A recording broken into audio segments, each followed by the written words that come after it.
shoulders, and I'm going to share it with you. In fact, there might be something you might be able to get out of it, something you might be able to take along with you to your journey. But most importantly, it's time to work. You ready? Let's get it done.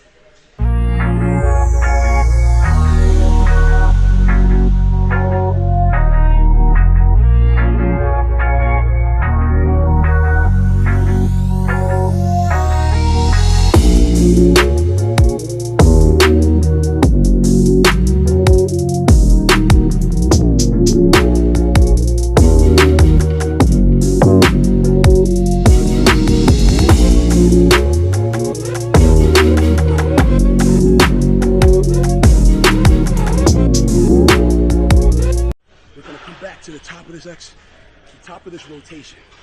So this is a site. This is a lateral raise. Now, without getting lost in what machine or who machine, what company, we're training at Redcon 1 Gym, and this is the best place to train in the world. I mean, just look behind me. Now, real talk, I remember being a kid, training in the gym and working and always looking for inspiration, always looking at the inspiration. Imagining myself as a hopeful with the expectation of wondering. Expectations, but then wondering, is it ever possible? Would it ever be possible? Could I ever get to that place? Could I be on the big stage? You know how many times,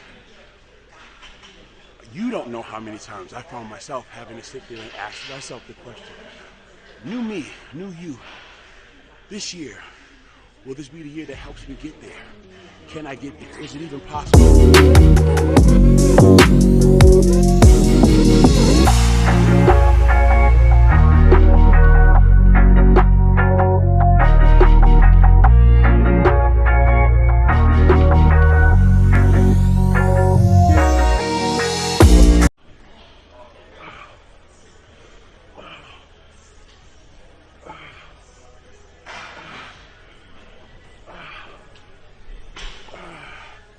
I want to offer this because I think this is a piece of insight that I think is valuable to me. So I want to share this with you.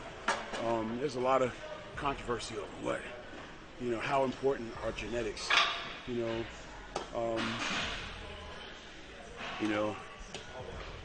I'm going to tell you, just personally, putting my point of view out there. If you're really going to spend more time, if you're the aspiring athlete that is looking to come up in this game, if you are the training enthusiast, or if you're just the consumer, it's going to be up to you to identify yourself for who you are.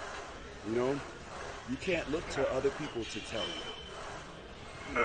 You will have to identify yourself.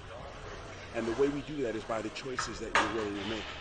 So I'm going to say to you, if you allow other people to tell you that your genetics are limited, they are the most limiting factor in answering the question as to whether or not you can aspire to identify your greatness, tap into it, and make it the reality that the world can see.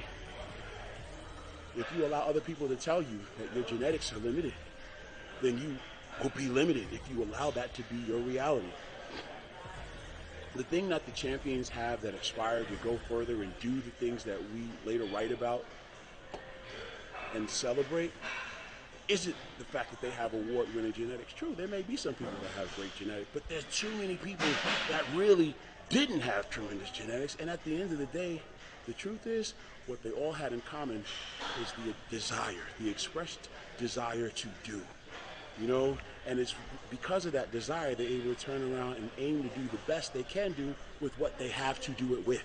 You get what I'm saying? Rich Gaspari didn't have what other people would say are the best genetics in the sport.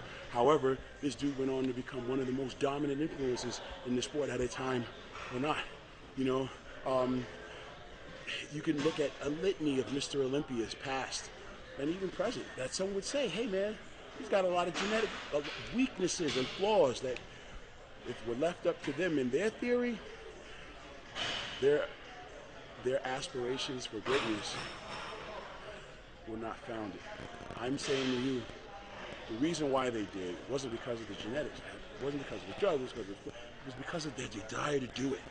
So if you are able to identify your desire